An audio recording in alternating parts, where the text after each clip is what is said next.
வணக்கம் ஆபரகாம். சென்னை கோயம்பேடு பேருந்து நிலையத்தின் முன்பாக மாற்றுத்திறனாளிகள் சாலை மறியல் போராட்டத்தில் ஈடுபட்டுள்ளனர்.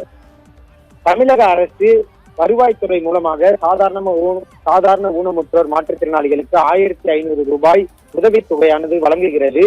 அது மட்டுமின்றி கடுமையாக ஊனமுற்ற மாற்றுத்திறனாளிகளுக்கு 2000 ரூபாய் உதவித்தொகை வழங்கப்படுகிறது.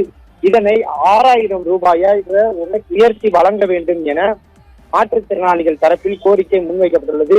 இது தொடர்பாக தொடர்ந்து மாற்றுத்திறனாளிகள் தரப்பில் போராட்டங்கள் நடத்தப்பட்டு வருகின்றன. குறிப்பாக காமராஜர் சாலை, அது மட்டுமின்றி கோயம்பேடு உள்ளிட்ட பகுதிகளில் தொடர்ந்து போராட்டத்தில் ஈடுபட்டு வந்தனர். இந்த நிலையில் இன்று கோயம்பேடு பேருந்து நிலையத்தின் வாயிலில் அரசு பேருந்தை மறித்து சாலை மறியலில் அவர்கள் ஈடுபட்டுள்ளனர். இதனால் கோயம்பேடு பகுதியில் கடும் போக்குவரத்து நெரிசல் ஏற்பட்டுள்ளது. உடனடியாக தங்கள் கோரிக்கைகளை நிறைவேற்றாத பட்சத்தில் தாங்கள் அடுத்த கட்ட போராட்டத்தை முன்னெடுப்போம் எனவும் இதைவிட கடுமையான போராட்டத்தில் ஈடுபடுவோம் எனவும் மாற்றுத்திறனாளிகள் தங்களது எச்சரிக்கையை தெரிவித்துள்ளனர். அவர்களிடம் கோயம்பேடு போலீசார் தீவிரமான பேச்சுவார்த்தையில் ஈடுபட்டு வருகின்றனர். தற்போது போக்குவரத்தை சீர்படுத்தும் பணியிலும் போக்குவரத்து போலீசார் ஈடுபட்டு வருகின்றனர். விரைவில் தங்களது கோரிக்கைகளை முதலமைச்சர் மற்றும் தமிழக அரசு செவி கொடுத்து கேட்க வேண்டும் என மாற்றுத்திறனாளிகள் தரப்பில் கோரிக்கை முன்வைக்கப்பட்டுள்ளது. குறிப்பாக அரசு வழங்கும் உதவித்தொகையானது தற்போதைய விலைவாசிக்கு ஏற்ப இல்லை என அவர்கள் ஒரு குற்றச்சாட்டையும் முன்வைத்துள்ளனர்.